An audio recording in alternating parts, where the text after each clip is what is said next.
Hi, this is Zak Mir with the Bulletin Board Heroes here on Share Talk for Thursday, the 4th of February. Starting off with Eurasia Mining, where there's been a little rise in volatility. The intraday low today at 21 pence, just above the 200-day moving average, which is a positive.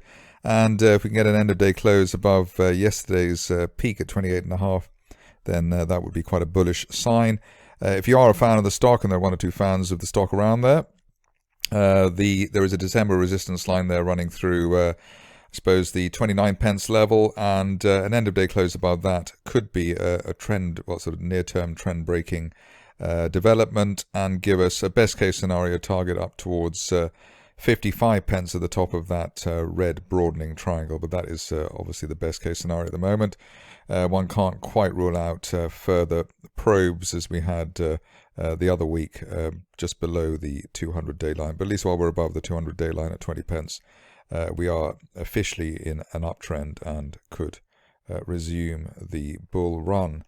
If we were in the UK as aggressive in the stock market as they are in the US, perhaps a stock like French Connection would be rather higher than 15 pence at the moment. It's sort of a bear GameStop type situation, a legacy business, and the type of thing that the Reddit brigade managed to ramp up in the US. But over here we're rather more sedate, and all we've got is a break through the November peak there at 11.5 pence, and while we're above that, looking towards the top of that rising trend channel from July, as high as 23 pence by the end of next month. But that's only valid while we hold above today's intraday low at 12 pence. So above 12 up to 23 pence over the next few weeks.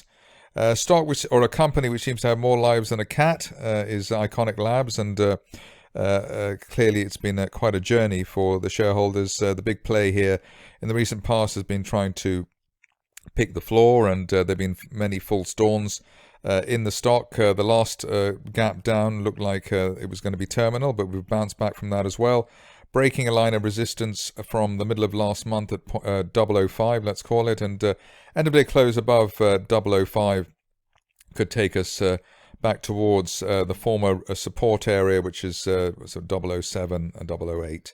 But I suppose the real highlight would be closing that gap down there, which would suggest that there had been a bear trap maneuver, something that the bullish divergence in the RSI window also is implying. So on a technical basis, at least, it looks like a potential bottom fishing opportunity. Obviously, the fundamentals could kick in at any time, and it could be a case of now you see it, now you don't for the stock. But at the moment, potential technical rebound at Iconic Labs.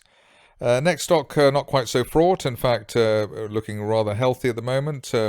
Microsaic Systems. Here we have the actually a similar overshoot to the downside below 0.2 pence in December. That was an exhaustion gap to the downside. Since then, we've maintained the 0.2 level, and above 0.2, looking for the 50-day, rather the 200-day moving average on the daily chart at 0.54. That would be a target over the next 1 to 2 months. Big picture target maybe over the next 3 to 6 months would be the top of the broadening triangle on the daily chart from May last year, currently promising a target as high as 1.35, which would effectively retest last May's resistance. If you're cautious on the shares, either wait for an end of day close above the 50-day moving average at 0.32, or if you can wait that long, the January resistance area around the 0.4 pence level. But basically for bargain hunters above 0.2, Microsaic looks like it has started to find a base. Stock which is normally on the watch lists of most small cap traders is Metalnrg. We've had the pullback from that peak in October through 1.4 pence. Come back to basically half that level. I think the lows recently around 0.66. The positive development today is a break of, well, I suppose it's a rebound off the 200-day moving average, but also break of that red resistance line from October at 0.75. And while we're above 0.75, looking for at least last month's peak at 0.9, and through 0.9, we've got a best case scenario target as high as 1.6 pence by the end of March or perhaps going into April. But looks like a pretty decent turnaround and potentially a repeat of the August to October rally for February going into April. Next up, a stock which is also a bit spiky in terms of its price action. Tends to spike up and then go dead for a while, but got a good signal here today on Midatech Pharma with a gap through an August resistance line there at 34 pence. While we're above that, looking for a top of July broadening triangle target as high as 70 pence by the end of next month, and the upside valid while there's no end of day close back below 28 pence, which is the 50-day moving average.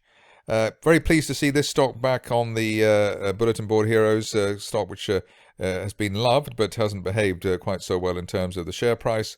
But to start February, we've had a gap, bear trap gap reversal back above the 3 pence level, and all we need now really is an end of day close above that July resistance line at 3.5 pence to open up the prospect of a return to post January resistance from last year at 5.5 pence, 5.75 pence, and also the peaks there between 5.5 and 6 pence, and that would be seen ideally by the end of next month. Stop loss back below 3 pence is probably the easiest strategy at Melodyvr.